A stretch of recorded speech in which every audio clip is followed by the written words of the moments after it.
भारत के बहुत ही कर्मठ हमारे होम मिनिस्टर गृह मंत्री आदरणीय अमित भाई शाह, मंच पर उपस्थित हमारे सभी साथी और उपस्थित सभी पत्रकार मित्रों, सबसे पहले मैं आप सभी का इस संकल्प पत्र विमोचन में बहुत बहुत स्वागत करता हूं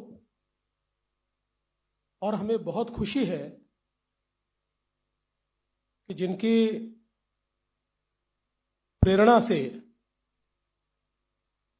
इस पूरे भारत में हम लोग काम करते हैं, ऐसे हमारे प्रधानमंत्री माननीय नरेंद्र मोदी जी, इनके संकल्पों को महाराष्ट्र में यथार्थ में लाने का काम इस संकल्प पत्र के माध्यम से हो रहा है और भारत में हम सभी को जो ऊर्जा देते हैं, लड़ने की ताकत देते हैं और सामने खड़े रहकर हमारे साथ जो हमेशा युद्ध में आगे होते हैं, ऐसे आदरणीय गृह मंत्री अमित भाई शाह जी के हाथों से ये संकल्प पत्र का विमोचन हो रहा है। हे संकल्प पत्र म्हणजे विकसित भारताकरता विकसित महाराष्ट्र तयार करण्याचा रोड मॅप आहे। मी आपल्याला आठवण करून देतो, 2014 साली आम्ही एक संकल्प पत्र जारी केलं होतं आणि 2019च्या निवडणुकीला सामोरं जाताना त्या संकल्प पत्रातल्या कुठल्या कुठल्या गोष्टी आम्ही पूर्ण केल्या या संदर्भात एक रिपोर्ट कार्ड देखील दिलं होतं। त्यामुळे भारतीय जनता पार्टी करता किंवा महायुती करता संकल्प पत्र म्हणजे केवळ कागदाचं डॉक्युमेंट नाहीये, तर त्या दिशेने पूर्ण ताकदीने काम करण्याकरता एक अतिशय पवित्र अशा प्रकारचं हे डॉक्युमेंट आहे। आणि मला याची कल्पना आहे, आज 12 वाजता एक स्थगिती पत्र देखील जारी होणार आहे। या महाराष्ट्रामध्ये ज्यांना केवळ चालणाऱ्या प्रोजेक्ट्सला स्थगिती देण्यामध्ये रस आहे, अशा लोकांचं एक पत्र 12 वाजता या ठिकाणी येणार आहे। पण मी एकच गोष्ट सांगू इच्छितो, महाराष्ट्रातल्या जनतेचा विश्वास हा निश्चितपणे महायुतीवर आहे, भारतीय जनता पक्षावर आहे। आजचं जे संकल्प पत्र आहे याच्यामध्ये अनेक गोष्टी आहेत, पण ज्या 25 गोष्टी आम्ही हायलाइट केलेल्या आहेत, या 25 गोष्टींमध्ये 10 गोष्टी, आमचे पहिले 10 मुद्दे हे जो आम्ही महायुतीचा 10 कलमी कार्यक्रम म्हणून घोषित केला, तेच 10 मुद्दे आमचे असणार आहेत। त्याच्यामध्ये लाडक्या बहिणींना पुढच्या काळामध्ये 1500च्या ऐवजी 2100 रुपये देण्याचा आमचा संकल्प आहे। शेतकऱ्यांची कर्जमाफी करण्याचा आमचा संकल्प आहे, कारण शेतकऱ्यांना आम्ही ऑलरेडी मोफत वीज दिलेली आहे, पण शेतकऱ्यांची कर्जमाफी आम्ही करतो आहोत आणि त्यासोबत आम्ही भावांतर योजना आणतो आहोत।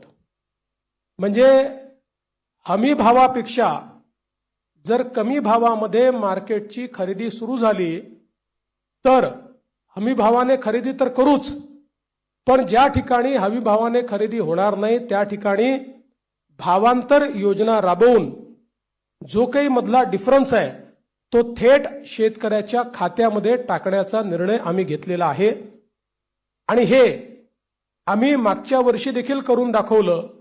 आपल्याला कल्पना आहे की आंतरराष्ट्रीय बाजारपेठेमुळे कापूस आणि सोयाबीनचे भाव पडल्यानंतर आम्ही लोकसभेपूर्वी निर्णय घेतला होता की भावांतर योजनेतून आम्ही पैसे देऊ आचारसंहिता संपल्याबरोबर ते पैसे थेट शेतकऱ्यांच्या खात्यामध्ये आम्ही दिले आहेत.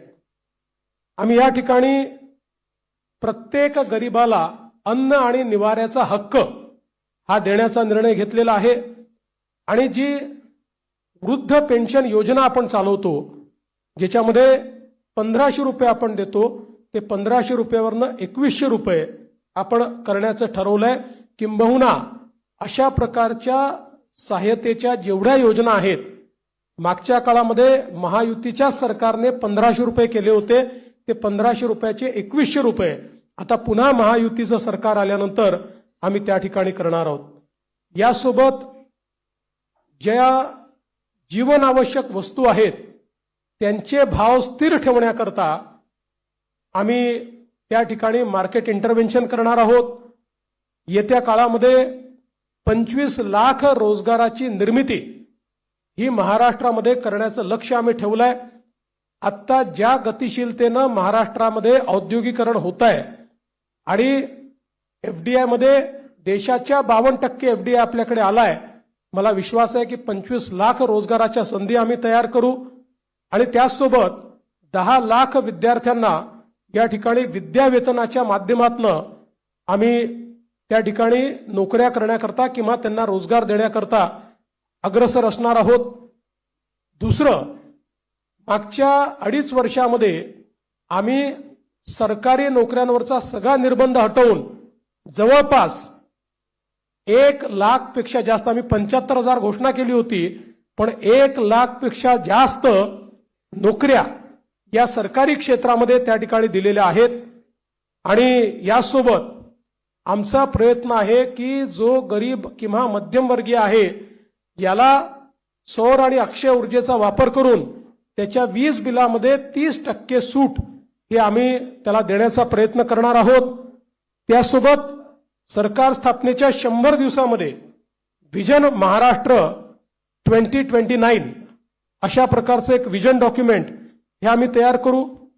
विज्ञान आणि तंत्रज्ञानाच्या क्षेत्रात आम्ही महाराष्ट्राला पहिल्या क्रमांकावर कसं ठेवायचं हा आमचा प्रयत्न असेल. मेक इन महाराष्ट्राचं जे धोरण आहे ते अधिक प्रभावीपणे राबवून याला मोस्ट प्रेफर्ड डेस्टिनेशन अशा प्रकारची परिस्थिती आम्ही तयार करू. महाराष्ट्राला फिनटेक आणि एआय याचा हब म्हणून आम्ही तयार करू. फिनटेक आणि एआय मध्ये सर्वात जास्त पुढच्या काळामध्ये रोजगाराची निर्मिती होणार आहे आणि त्याचं सर्वात मोठं केंद्र हे महाराष्ट्र असेल. यासोबत एरोनॉटिकल आणि स्पेस या क्षेत्रामध्ये उत्पादनाच्या संधी आहेत, त्या संदर्भात आमचं सरकार काम करेल. आम्ही असं ठरवलंय की शेतकरी या ठिकाणी जे काही खत खरेदी करतात त्याच्यावर जो एसजीएसटी आम्हाला मिळतो तो एसजीएसटी आम्ही शेतकऱ्यांना परत करणार आहोत. त्यासोबत आम्ही शेतकऱ्यांकरता मोठ्या प्रमाणात जी मूल्य साखळी आहे ती मूल्य साखळी तयार करण्याचा आमचा प्रयत्न असणार आहे, जेणेकरून शेतमालाला त्या ठिकाणी मोठ्या प्रमाणात भाव मिळेल. 2027 पर्यंत आता महाराष्ट्रामध्ये 11 लाख लखपती निधी आम्ही तयार केलेले आहेत. 2027 पर्यंत 50 लाख लखपती निधी या महाराष्ट्रामध्ये तयार करण्याचा आमचा संकल्प आहे. अक्षय अन्न योजना ही गरिबांकरता सुरू करण्याचा आमचा संकल्प आहे. आणि या ठिकाणी महारथी म्हणजे Maharashtra advance robotic and AI training hub initiative या नावानं मोठ्या प्रमाणात लॅब्स आम्ही तयार करणार आहोत, ज्यातनं या क्षेत्रातली ट्रेन मॅनपॉवर ही आपल्या कॉलेजेसमध्ये आणि शाळेमध्ये सुरू होईल आणि पुढच्या काळात ती पूर्णपणे तयार असेल.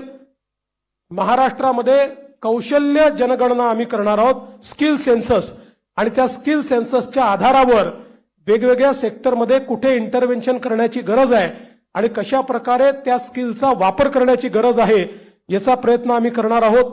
यासोबत छत्रपती शिवाजी महाराज आकांक्षा केंद्र हे आम्ही तयार करणार आहोत, ज्याच्यामध्ये कोवर्किंग स्पेसेस असतील, इन्क्युबेशनच्या सुविधा असतील, ज्यातनं स्टार्टअप्समध्ये मोठ्या प्रमाणात विद्यार्थी असो किंवा स्टार्टअप करणारे जे नवतरुण असतील या सगळ्यांना एकत्रितपणे शेअर्ड पद्धतीनं सगळ्या प्रकारच्या प्लग अँड प्लेच्या सुविधा आम्ही देऊ.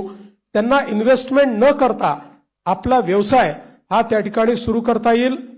उद्योजकांना देखील नवीन उद्योजक तयार करण्याकरता 15 लाखापर्यंत बिनव्याजी कर्ज हे देण्याचा आमचा प्रयत्न आहे. आमचे जे विविध महामंडळ आम्ही तयार केलेले आहेत विविध घटकांकरता त्यांना हे बिनव्याजी कर्ज 15 लाखापर्यंत देण्याचा आमचा निर्णय. यासोबत ओबीसी असतील, ईबीसी असतील, ईडब्ल्यू असतील, एनटी असतील, व्हीजेएनटी असतील आणि अर्थातच एससी आणि एसटी असतील, या सगळ्यांना शिक्षण शुल्क आणि परीक्षा शुल्काची प्रतिपूर्ती करायची हा निर्णय देखील या ठिकाणी आम्ही घेतलेला आहे. युवांमध्ये मोठ्या प्रमाणात फिटनेस असला पाहिजे या दृष्टीनं स्वामी विवेकानंद युवा आरोग्य आणि फिटनेस कार्ड हे आम्ही तयार करणार आहोत आणि युवांच्या फिटनेस करता एक मोठी मोहीम हातामध्ये घेऊन क्रीडा क्षेत्रामध्ये आणि फिटनेसच्या क्षेत्रामध्ये मोठ्या प्रमाणात संधी उपलब्ध करून देण्याचा आमचा प्रयत्न आहे. गडकिल्ल्यांच्या विकासाकरता प्राधिकरण हे तयार करण्याचा आमचा मानस आहे. मागच्या काळात काही गडकिल्ल्यांकरता आपण केला, पण सर्व गडकिल्ल्यांचं संवर्धन करणारं एक प्राधिकरण हे या ठिकाणी आम्ही तयार करणार आहोत. आणि ज्येष्ठ नागरिकांना प्राधान्य देण्याच्या दृष्टीनं एक ज्येष्ठ नागरिकांसाठी विविध सेवा देणारं धोरण. आज आपल्याकडे आपण अनेक सेवा देतो, पण त्या सगळ्या ज्या सेवा आहेत या सेवांचं एक एकत्रित धोरण हे तयार करण्याचा आमचा प्रयत्न आहे.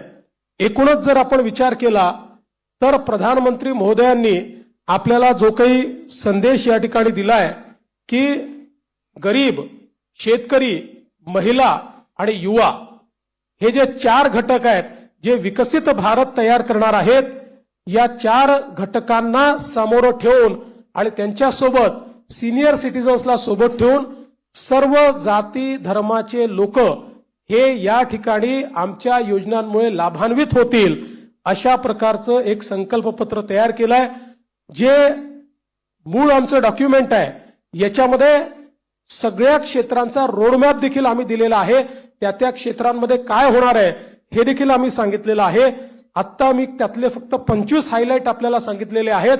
आपण जर आमचं पूर्ण डॉक्युमेंट वाचलं तर याच्यामध्ये कुठलंही क्षेत्र सुटलेलं नाही. सगळ्या क्षेत्रामध्ये विकसित भारताचा रोडमॅप हा आम्ही मांडलेला आहे. विकसित महाराष्ट्राचा रोडमॅप मांडलेला आहे. आणि आमचा प्रयत्न आहे, जसं आता सुधीर भाऊंनी सांगितलं की या ठिकाणी आम्ही अर्ध्या ट्रिलियनचा मार्क महाराष्ट्राने पार केलाय आणि महाराष्ट्र देशातली पहिली $1 ट्रिलियन इकॉनॉमी करण्याकरता आम्ही सगळे संकल्पित आहोत. या दृष्टीनं ह्या संकल्पपत्र आम्ही तयार केलाय.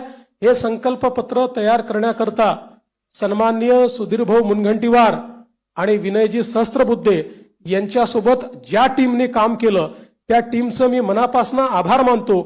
खूप जवळपास महिने, 1.5 महिने, 2 महिने एक मोठी प्रक्रिया राबवून त्यांनी या ठिकाणी हे संकल्पपत्र केलेलं आहे.